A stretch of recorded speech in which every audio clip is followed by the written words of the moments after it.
Hello, everyone, and a warm welcome to this amazing success story interview today at GMATWhiz. We always try to bring you great success stories, great inspiring stories for you so that you can also take some inspiration and get to the target score that you're aiming for. So, we're going to invite Kamakshi very, very shortly. But before I do so, a quick announcement. Those of you who are looking at connecting with the top adcoms of the top B schools across the globe, GMAT Club is organizing MBA Spotlight event where almost every top B school that you know of from across the globe are going to participate.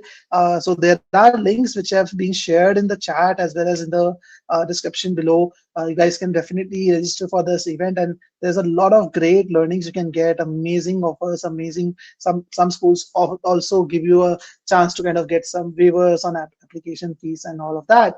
So do make sure that you register for these events. These are really great events, and when I was a student, I've attended some of these and I've really benefited a lot from them. So I would definitely recommend you to register for this. High time still, like it starts from tomorrow and it's tomorrow and day after. So do attend it.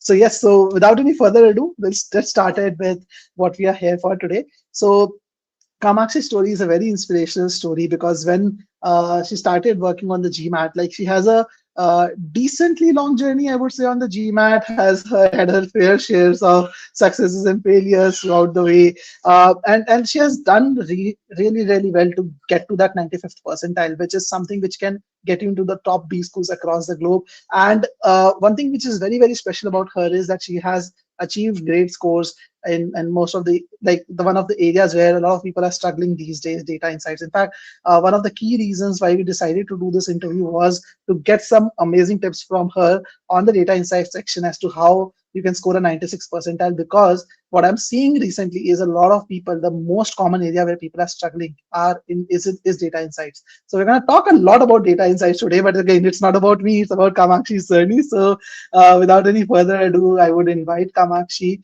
So, hi Kamakshi, how have you been? How was the experience of uh, finally getting that 95th percentile score on the GMAT overall? Hi Piyush, I'm doing great. It's so good to see you after so long. I remember seeing you before GMAT in our sessions where I would be just sitting and discussing. I'm super stressed. How is this going to go? How is that going to go? It feels really good to be on the other side of the exam, and that too being invited to this where I get to share my journey.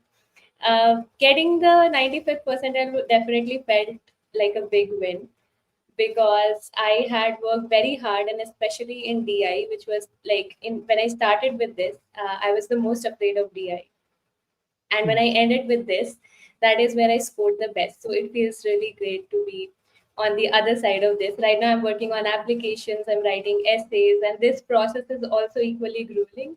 But I am very Yes. glad that at least I'm on the other side of GMAT and that one checkbox is marked. No, that's really really important. Like unless you get done with this checkbox, it feels like a blocker. Like it's stopping you from your eventual goal, which is to kind of apply. So really really happy to like be a part of even your applications. Like at least like even not personally involved in it, I still felt really good when we discussed around how you should present your case and what all you should be doing. So definitely a very very important part of the entire process. So all the best for that. So let's start a little bit more on the let's say GMAT preparation part of it. Let's start about. So I think let's do it this way. Like since people want to know about data insights also, I would definitely cover that up. But let's start with quant because you have scored a quant 86 and then DI 83 as well. So let's start with quant. Let's talk about that. So what do you think are basically I have this feeling, this is a mentor or a tutor, I sincerely feel this, that quant and DI has a lot of overlap. So like what is your understanding of this? Like how would you rate the relationship between quant and DI that is there on the GMAT? I think to be able to do well in DI, you certainly need to nail Quant first. So in preparation, also, I took that path that I worked on Quant first, simultaneously kept practicing on DI. But once, like, you can't do DI without nailing Quant, is what I think. Mhm. But they are very different also in the aspect that in Quant, you need to focus on every single detail that is given in the question, and you need to also focus on what is asked, but you can't miss Hmm. any detail. You need to, most of the time you need all of those details to come to your right answer. But in DI you can't do that. If you start looking at every single detail and making a mental note of it, you will get lost. So they are starkly different in the way you analyze the data, but the core fundamentals of quant are absolutely needed to nail DI, all questions of DI. So it's related, but still very different, basically. Okay, so Yeah. uh, okay, so let's talk about quant first. Let's start with that, and let's move to DI, and then we'll talk about verbal as well. And again, by the way, users who are watching this, it's not my job to ask questions. Honestly, my job is to just put across questions over to Kamakshi. It's your day. You guys can ask questions, and I'm sure Kamakshi has been there as well. Like she was also sitting in the audience multiple times, watching people talk about their journeys, and they have been. She has been here today by looking at those inspiring journeys and learning from them. So feel free to ask questions around what you feel like, whatever you want to ask, and I will be putting them across to Kamakshi at the right time. So feel free to ask your questions. We're there to basically answer your questions overall. So Kamakshi, how did that Quant 86 happen? Let's run us through the journey. Like, what are the key things that worked for you, and what would you advise to people who are preparing for GMAT for the same? Okay, so I think my major issue with quant was never the fundamental or foundational lack of a good foundation. I was good with basics of mathematics. If I have to say three major issues, first was that I did not know what GMAT asks in maths. We've Hmm. done maths, we've done it in JE, we've done it in school, we've done it in engineering. But what is it that GMAT? How does GMAT ask you maths questions?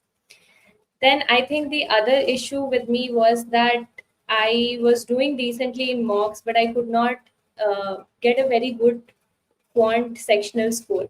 But I did not know how, Hmm. what are my gaps, where is it that I am lacking. Identifying that gap is what was lacking, which you really helped me with. When I started with GMATWhiz, I did not know what, like, I have set apart time of the day to work on quant, but I don't know how to go about it because I don't know my gaps. So identifying those gaps, when we started, I remember taking like two, three, 30 question quizzes, and the AI result that I got, and also you helped me identify those gaps. Starting to work specifically on them really helped me. That really, after that, I really saw a jump in my score, which if I was going randomly picking up all the topics, that was not happening. When Hmm. I start identify those and worked on those specific gaps, that also helped. And the third thing I would say is the self confidence and the putting your ego aside when you get questions. One, knowing that I can do these questions, but also not getting stuck up like, oh, this question, how can I not do this? I used to take up Hmm. questions and I used to be like, oh, this is maths. This is just a question. I can do this. And I would take it personally and spend a lot of time on it, only to have Correct. less time for the questions in the end. And in the end, last four questions, I'll have less time and then I will rush through them, make small mistakes. So what I really learned and what really helped me in the actual exam also was that don't get stuck up on a question. If you can Hmm. figure, if this test cannot validate your math skills, which is, I think that is what you said to me on the second call that we had, that Kamakshi, your maths is good. This test cannot validate it or not validate it. You just take questions. If you can do them in a certain time, do them. Otherwise, you move on from them. So this certainly helped me in the on the exam day also. Another very major thing in quant was taking strategic break. At one point, in the middle of the quant Hmm. section, at one point, I was feeling like I've spent quite some time, and this is like I am lagging behind, or maybe I need to rush. At that point, I took like a 1 minute break. I paused to calm myself Okay, down that's interesting. and then moved on, which I was strictly against from the get go. Whenever I was doing mocks or anything, I was just like, no, this doesn't make sense. Taking a pause means you're wasting your time. But on the exam day, it really helped. And I have you to thank for that. No, So truly, like people actually underestimate the importance of these things. Like especially when someone is coming from an engineering background, like you, basically they feel that quant is supposed to be their strength area, right? They're supposed to do well in quant, and not being emotional about a question and understanding it's the test. If you're actually attached to the question, you can always come back home and spend the entire day solving that question. Doesn't mean that you sit in the test center and actually waste your time on it. So that the strategy that you talked about is really critical for every student to follow, and a lot of people are asking about data insights also. We're going to come to that, but it is also very critical for data insights. It's equally important in data insights to do that. In fact, Kamakshi is going to share a lot of tips about how she mastered the data insights. When we were working together, we had a lot of disagreements on what I felt about the test and initially, but yeah, eventually she agreed to a lot of things, and that resulted in the score obviously as well. So we're going to talk about that very quickly. But Kamakshi, just one more thing, like you talked about, let's say the test taking part of the math section, right? That you don't have to be emotional, take the breaks and all of those things in between. But let's talk about more about in terms of the improvement area. So you mentioned that some of these quizzes that you took, you understood what your improvement areas are.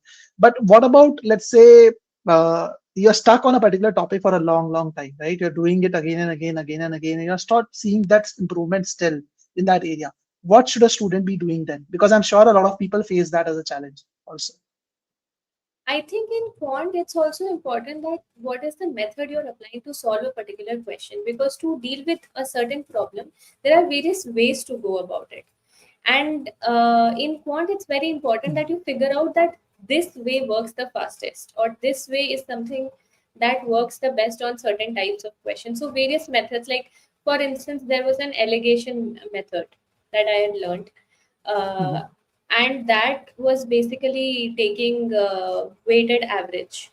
That I could apply in Okay. mixtures. That I could apply in.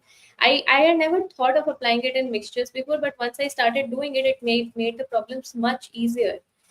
And so Mhm. basically, there are various ways to solve each question in maths. You should, like, Mhm. to Sure. whoever is preparing, I would say that try to find faster ways, not Mhm. shortcuts or tricks, but legit faster ways to solve problems, which don't involve too much writing, too much using pen and paper. As much as you can do it in your brain, like, that's the best. Basically logical ways of doing these questions basically overall, right? And again, there's a question related to this. Revant is asking like how what were the resources you have used basically for your preparation. So again, like where did you learn these methods from, or what are the resources that you used? Like if you can just shed more light on that, possibly that will help Revant also. So I started with the OG material, but I really like GMATWhiz's font material because many of the methods that I found here I had not found anywhere else. Mhm. Because wherever you see, you will get the basic brute force method of solving any mathematical question.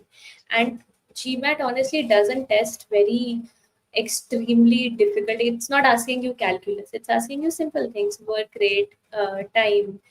But what really worked for me was GMATWhiz's material to get the shorter methods. But in general, to practice, I also really the use the OG material. That is also very good. OG is the Bible, obviously. Like you have to, Yeah. everyone who is very for the Jivat has to do that all the time. So that's really great to know. So logical methods, not shortcuts, is the way to go in quant if you really want to improve your timing. Because if your timing is poor, the way to improve it is not to rush through a question or read through the questions and faster. It's exactly opposite of what you should be doing, in fact. So you should be learning better methods, and as Kamakshi said, some of those methods are allegation. We also talk about using LCM for work rate time questions extensively. In fact, we like when students work with me, especially, I don't even teach them. I tell them to forget the formula of compound interest. You don't even need to remember the formula of Oh yeah. compound interest. You can solve every compound interest question with percentage itself. So those are methods, legit logical methods, as Kamakshi said, to improve the score. So let's move to DI.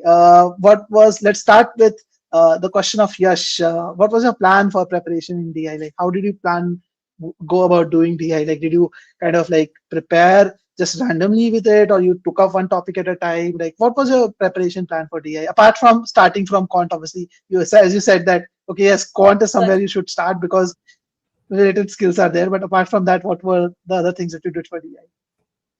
So I was slightly afraid of DI initially, to be very honest, because I had written classic first, and Okay. in that I spent the least time preparing for IR, and I certainly did not do very well in IR. And later I got to Hmm. know that okay, Focus has made it a particular section, and the scores will be counted. Yes. So I was kind of scared.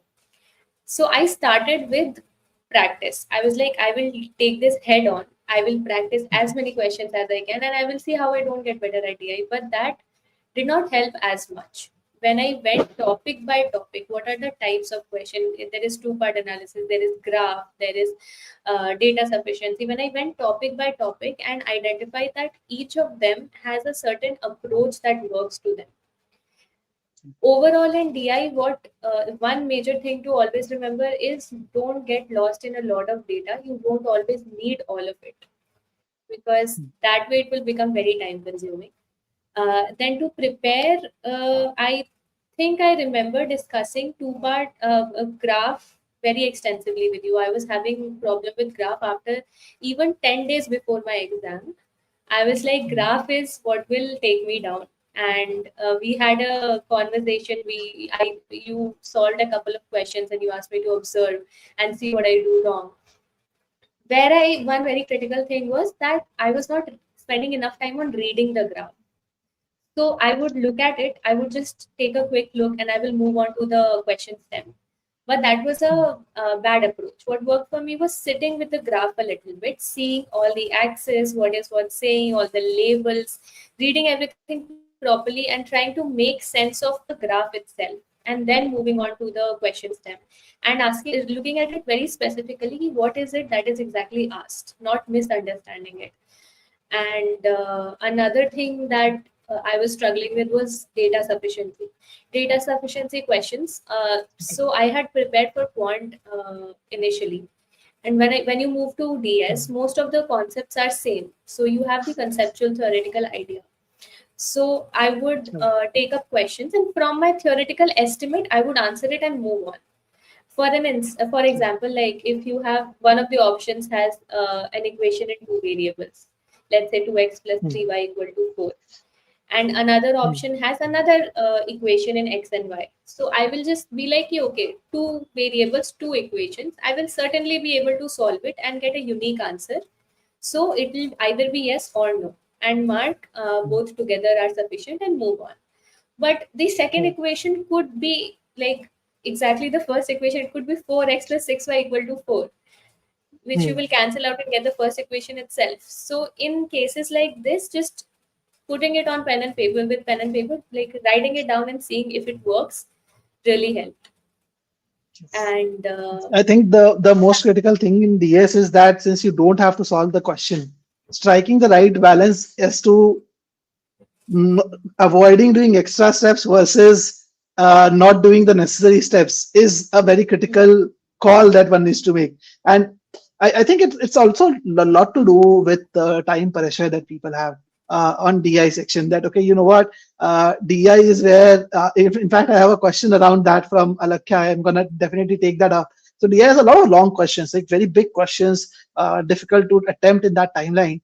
And people think, how do I attempt these questions? On an average, I'm given about less than 2.5 minutes, like 2 minute 20, like 2 minute 15 seconds to be more precise. How do I attempt all these 20 questions in those 45 minutes? That's one reason don't why also I think. Okay.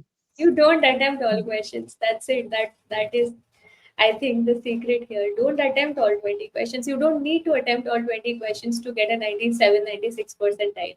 My aim was do 16 questions, which Piyush really had to work very hard to put in my brain. Because when he first introduced this strategy to me, that we don't need to do all questions, I was so against it. I was like, there is no way that I'm not going to attempt all the questions. That's plain stupid. What kind of test And, taker am I? Sorry, you're saying something? and Kamakshi, before No, I think I'm saying before others start thinking this in a different way, let me be very clear. When Kamakshi is talking about attempting 16 questions, or I am talking about attempting 16 questions, we don't mean to leave the rest for unattempted. What we mean by attempt is attempting 16 questions properly and marking the rest of the questions randomly. But make sure that you completely mark every question, because if you leave something Oh yes. unattempted, that's even worse than leaving, like, getting it wrong. So for the practical purpose of the discussion, attempting, when we are saying, we're talking about proper attempts, not like leaving the rest of the questions. So just wanted to put that disclaimer out, because some people might think of it differently than the other. And I remember, Because huh, then they will end up with 500 scores. I remember in one of my mocks, I could not attempt the last two questions, and it brought my entire score down. So that to absolutely do not do. Attempt as yes, in mark each question, but spend your time yes, and energy very smartly. You don't need to attempt all questions. DI is in out of all three a very forgiving section, I think. And yes. picking your 16 questions, thinking that these are the 16, if I spend time in it, I will get the right answer, is very critical. And if you do have time after attempting 16 questions, which you are confident about, you can move on to the 17th, 18th, 19th and attempt, give your time and energy to them. But getting that time pressure off really helps in converting those 16 questions into 16 right answers, Right. Then which you're I not cutting think any corners on data sufficiency and the other questions and all of that. And I very clearly remember our discussion. I think this was 3 or 4 days before your actual test was. And we were discussing for about 10-15 minutes, and we talked about RC and whatnot, all other things. And then suddenly you said, Piyush, I'm not still convinced about, let's say, skipping the MSR or only doing 16 questions in DI. I still think I should attempt more. And I very clearly remember this because I gave you an example of another student of mine who, again, obviously every student has their own right to think about things and everything, and it's my job to guide them in the best possible way. But he became a little greedy on the test, and instead of trying to attempt 16 questions, he tried to attempt 20 questions and actually ended up doing poorly in data insights just because of that. He had a very similar score to yours in the actual test in terms of basically both the verbal and quant part. But just because the DI did not go well, the score kind of dropped because of that extra attempt that he wanted. And when I was discussing with him, he very clearly said that, Piyush, I was gunning for 100 percentile in DI. And I remember giving you this example that let's get to a 99th percentile first, and then let's take another attempt for the 100 percentile. So good, and glad to actually hear that you finally got, like, understood that, and finally followed that, because I'm sure a lot of people are hearing this out, but they are still thinking that why should I take the risk of not doing 4 questions? Trust me, there is a lot of data that I have with me. Any one of you who wants to connect with me, understand about their GMAT preparation, how we can help you, feel free to reach out.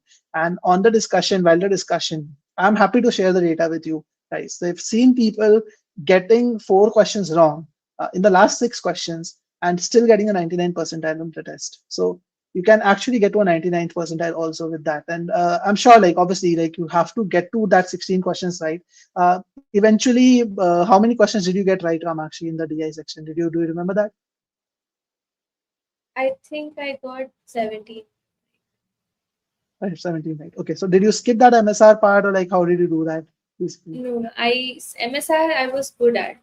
Usually I Okay. would not take a lot of time in MSR. I would spend a lot of time in the first question, but the next two will be fairly easy. So I considered the advice that if it's taking too much time, or if it's a MSR that is designed to just hog your Throw brain, you off. Hmm. throw you off, then I remembered that. I kept that in mind that if I encounter such an MSR, I will leave it. But luckily, that was not like a very difficult MSR, the one that I got, Hmm. and I could attempt it. And I think one of the questions that I had just marked randomly also turned out to be right. Okay. That's it. See, luck favors the brave, right? Few questions, if you are marking randomly, you can get right. I was speaking to another student of mine. In a mock, he was doing this. He like guessed the last 4 questions in the quant section, and he got 3 of them right. Can you imagine that? That's that lucky. Yeah, Like, yeah, the one question. Yeah, the one question I'm talking about is also from Quant, Okay, that I had okay, marked. From DI don't think anything went randomly right. That's okay, very, okay, okay.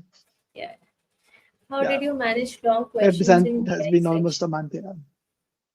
Yeah, it has been quite Yeah. some time. So let's take up. How did Yeah, let's take up this question. I think. Yeah. Hmm. So I am not sure about exactly what kind of questions are you asking about in DI. Can you help me with the type of Let, question that you find long? so let's. I think in the meantime, Alakhya talks about that. So you talked about graph, right? You talked about MSR. You talked about data sufficiency. Any tips that you have for two-part analysis questions for the users or students? Like how should they be do going about the two-part analysis preparation or attempting them? What should be the strategy for that? Two-part analysis, I remember sometimes scrappy approaches really work very well. Sometimes going by the long method and solving doesn't work out. It will take you a lot of time, and it's just a quick scrappy. If you have a few options, just trying to fit them in the equation and seeing which one works makes the process really fast. If you go about and making equations and solving them, that will take a lot of time. But while you are trying to do a scrappy approach and put variables and try variables, try to be very careful not to miss out on some cases. Like if you have something that you have like jotted down to an equation in x and y, and you're trying to take various values of x, various values of y, try not to miss out on cases. Be very careful by picking cases that will give you number one the right answer, number two the confidence that this is the right answer, and that you can move on. Because if you move on to the next question being doubtful about your answer, that really affects your next question as well. So that is, I think, something that went for two part analysis for me. Perfect, perfect. So I'll just take up another question. Again, I think we can together answer this, I think. So Rutik is asking, and Yash has a similar question. So do these four questions in DI that you are skipping have to be the last four or something? Or give it all in the initial 16s? No, they don't have to be the last 16. They have to be the four questions that you think you have less probability of getting right even after spending the time. It's basically save your time and energy if you think this one's not going to work out for you. So they don't necessarily have to be in the last four. It could be seventh question, eighth question, 12th question, anything. It doesn't have to be 17, 18, 19, 20. Yes. In fact, I told right there were the student who have worked with personally, Ria. Again, some of you might have seen her interview. She got a 98th percentile on the GMAT with four questions wrong, and the questions that she got wrong were like I think 15, 16, 18 and 19, if I'm not wrong. So those were the questions that she got wrong. It was not in the last four, it was in the last six, basically, and still got a 98 percentile. So there is still that possibility of you scoring high. In fact, anyone of you wants to check her interview also, I'm just sharing the link for that as well. But the idea is to not just look at the first 16, as Kamakshi said. You should be focusing on skipping the questions which is going to take you extra time. And it's not about some questions you should always skip. No, it's not. It should not be generalized, right? It should be your specific weak areas. For example, Kamakshi always used to tell me that Piyush, MSR is what doesn't take me a lot of effort. I can possibly do three questions in 6 minutes. So again, did I push her to kind of skip MSR? Obviously, no. I told her that you should not be doing it if it is too complex. Otherwise, you should play on your strengths and your weaknesses. So understand those things. And one more disclaimer I'll add: if you guys are thinking that you will give extra time to a question and get it right, that's wrong. That's a completely flawed thought process. You cannot give extra time to a question and get it right. When I and Kamakshi were talking about uh, like not thinking of 20 questions but 16 questions, it's not from the perspective of giving extra time to a question. It's from the perspective of giving its due time to each question, basically. If a question requires you to spend 2.5 minutes, you should be spending 2.5 minutes on that in DS rather than trying to cut corners and do half-baked analysis and do it in 1.5 minutes. Correct, Kamakshi? That's what we were talking about, right? Yes, Right. So, I second so that. yes. You can't say no either, right? I'm asking a rhetorical question sometimes. But yes, No, so no, that's I can very well, but that's absolutely correct. but yes, so let's talk a little bit about verbal also, because again, we have talked about DI at length, and I'm sure a lot of people would have definitely benefited from that. But what was your approach for verbal section? Like, how did you approach verbal, and like, but like in CR and RC, like, let's break it down, and how can basically someone who is preparing for the GMAT can improve those areas as well?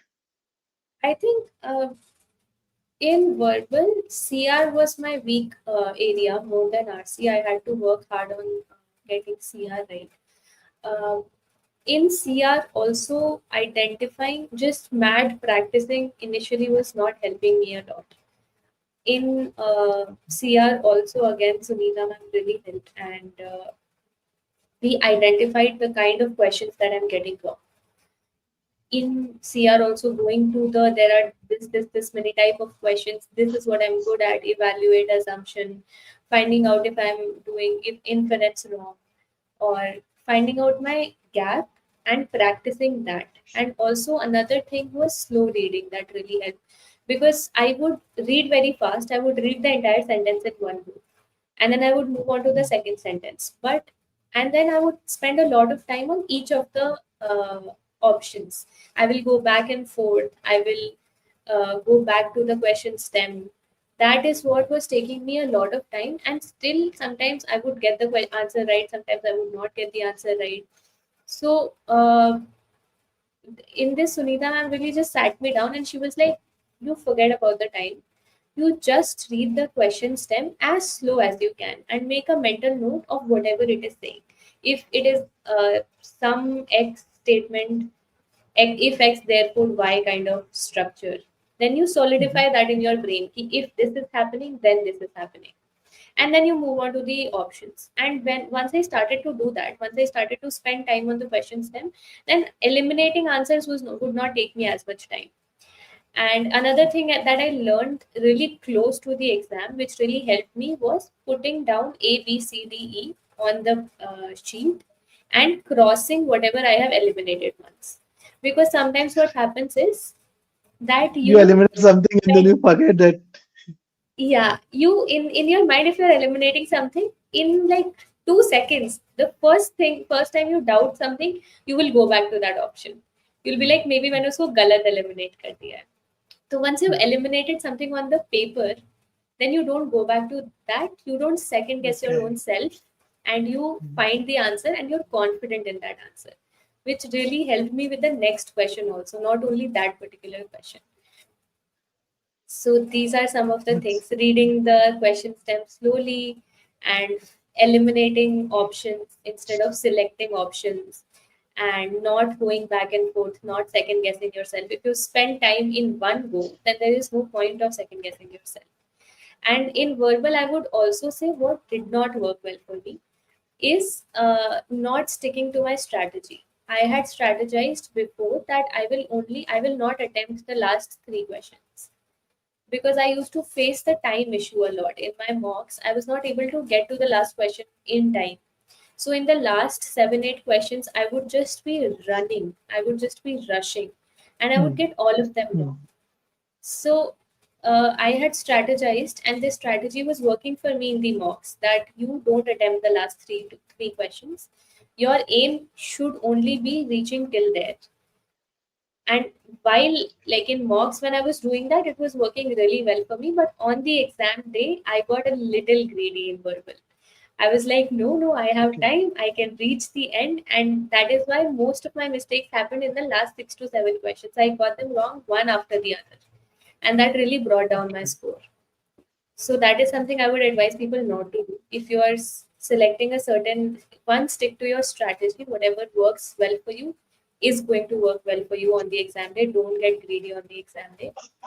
And the other is, if you have decided that this is how many questions I'm going to do, try doing them with your full attention and energy, and not rush to finish all the questions.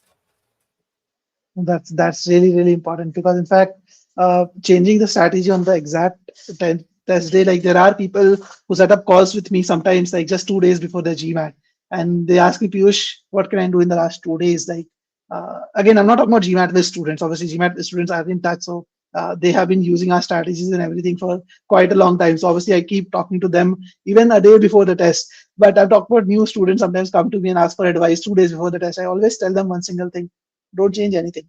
If you have been following something till now, just follow that. Just do that, because you don't want to change something on the 11th hour and actually end up messing everything up. So that's a very, very good tip.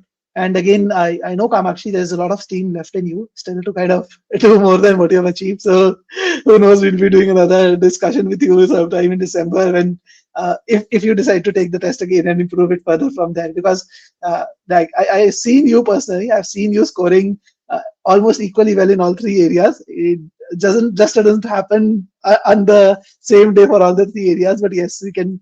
I'm very, very still very hopeful. But yeah, right now the applications take precedence, so important to work on that. So let's talk about some test taking strategies. Like what is like, again, a lot of people face this challenge also, that they're not able to deliver the 100% sometimes on the day of the test. How should you be kind of maintaining your energy or composure on the day of the test? What are the tips that you should keep in mind around that?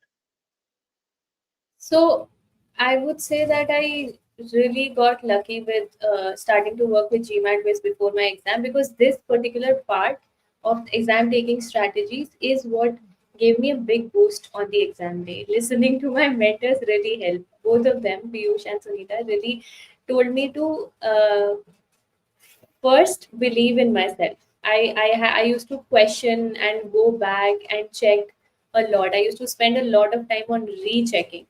So that one thing I really had to stop, and that worked wonders for me on the exam day.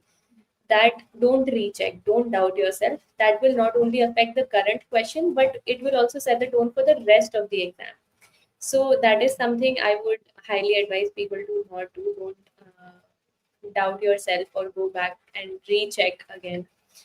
The other thing would be taking strategic pauses. And I am sure a lot of people will think this is absolutely bad advice, because that is how I felt when I first heard it. He stop in middle of the exam for a minute or half a minute. When I first heard it, I was like, how does it make sense? It doesn't make sense at all, but it really helped me on the exam day, because on the exam day I was very, very anxious. And this happens especially if you're a retaker, because you're taking the exam for a second or a third time, and you have higher expectation, and overall the applications and everything like just builds up that stress. Because when I took it, it was in October and I only had round 2 left. I had already skipped round 1. So in my head, it had become a big deal. Maybe it was not on the surface yet, but it was back there somewhere. So on the test day, I got very, very anxious. But because I already knew it, that this is what I have to do, this is what will work for me, and I positively did that on the exam day. Whenever I was feeling a little rushed, whenever I was feeling a little anxious, whenever I was feeling like I am running out of time, or these questions in quant, at one point questions got very difficult, because it's an adaptive test and the difficulty level keeps increasing. So at one point I was like, okay, this is very difficult. But and in verbal as well, I remember on my first passage of verbal, I started to feel like my head is spinning and I'm about to throw up. But at that point, I took a 30-second, 1 minute break. I was like, no, you've got this. I talked to myself, it's fine. You take it slow. There is no rush. You don't have to attempt everything.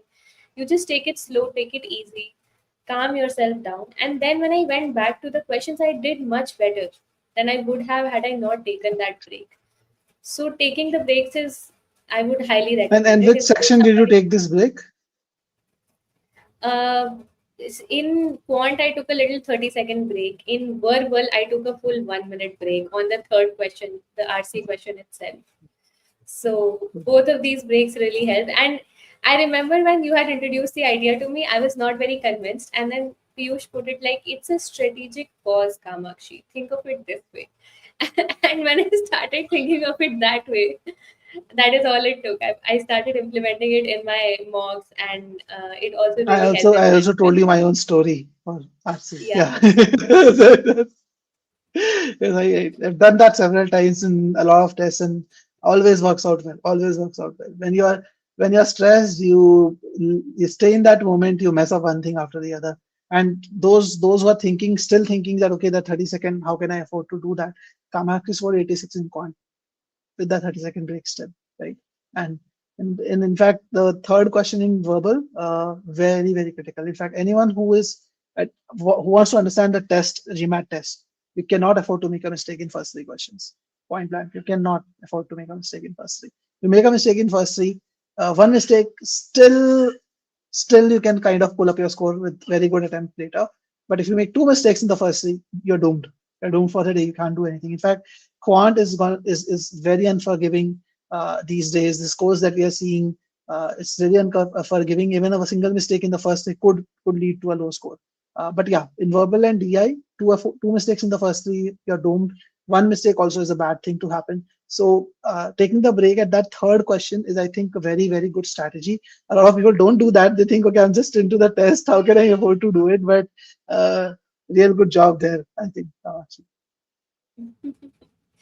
Thank you. I have you and Sunita ma'am to thank to instill this habit in me, because I was thinking, no, I will not do this. I was in back of my head, I was like, okay, I'll say yes to them for now, but I will not do it in my exam. But in the exam, that is what helped me very, very much.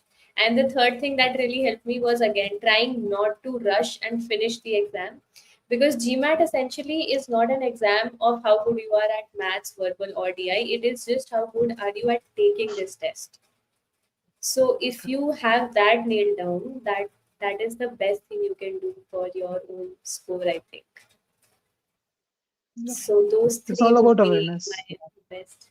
Yes. Yeah. Definitely. Thank you so much, Kamakshi, for all the amazing such strategies and advice, especially on the DI side of things, because again, a lot of people wanted.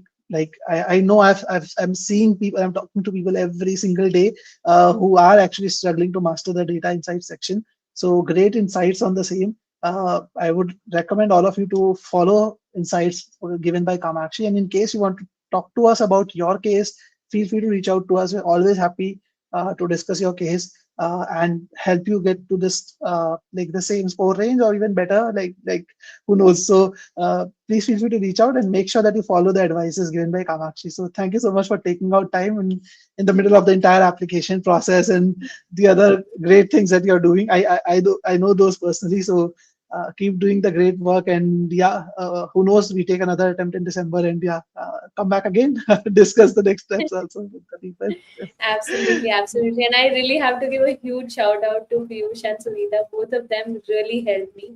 Before my exam, I also had a lot of personal challenges that brought my confidence a little down, but they had been there with me throughout my preparation journey. And they actually, the kind of positive mindset they help you create is I don't think you get that anywhere else. And that is very, very valuable. When you start to be positive about yourself, the way you're going to perform, and about the test, that makes all the difference. And I am really, really grateful for that.